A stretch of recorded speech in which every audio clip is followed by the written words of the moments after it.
Chapter 3. Sighing, Arrietty put away her diary and went into the kitchen. She took the onion ring from Homily and slung it lightly around her shoulders, while she foraged for a piece of razor blade. "Really, Arrietty," exclaimed Homily, "not on your clean jersey. Do you want to smell like a bit bucket? Here, take the scissor." Arrietty stepped through the onion ring as though it were a child's hoop, and began to chop it into segments. "Your father's late," muttered Homily again. "And it's my fault, as you might say. Oh dear, I wish I hadn't." "Hadn't what?" asked Arrietty, her eyes watering. She sniffed loudly and longed to rub her nose on her sleeve. Homily pushed back a thin lock of hair with a worried hand. She stared at Arrietty absently. "It's that teacup you broke," she said. "But that was days ago," began Arrietty, blinking her eyelids, and she sniffed again. I know. It's not you, it's me. It's not the breaking that matters. It's what I said to your father." "What did you say to him?"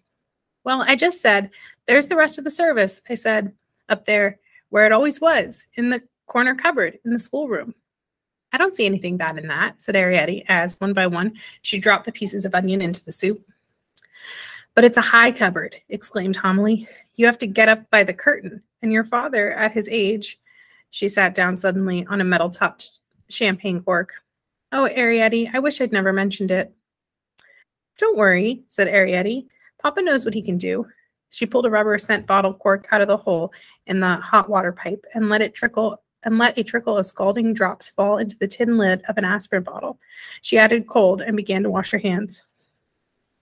"Maybe," said Homily, "but I went on about it so.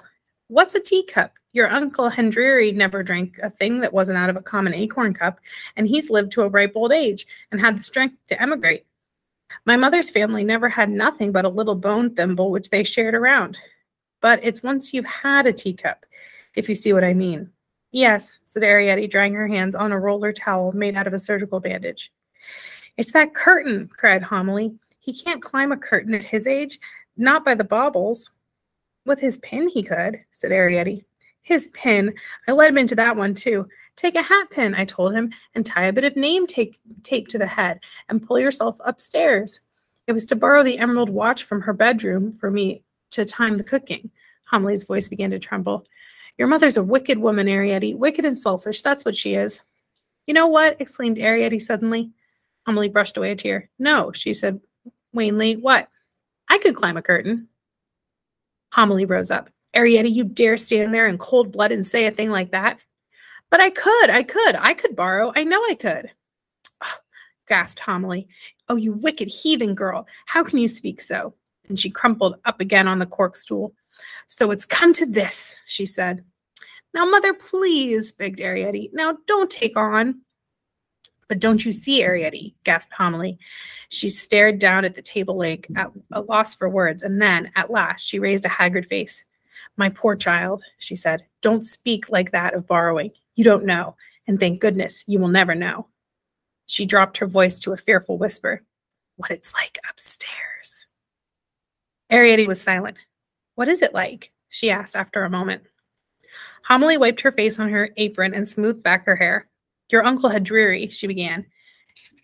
"Eglatina's father." Then she paused. "Listen, what's that?" Echoing on the wood was a faint vibration, the sound of a distant click. "Your father!" exclaimed Homily. "Oh, look at me. Where's the comb?" They had a comb, a little silver 18th century eyebrow comb from the cabinet in the drawing room upstairs. Homily ran it through her hair and rinsed her poor red eyes, and when Pod came in, she was smiling and smoothing down her apron.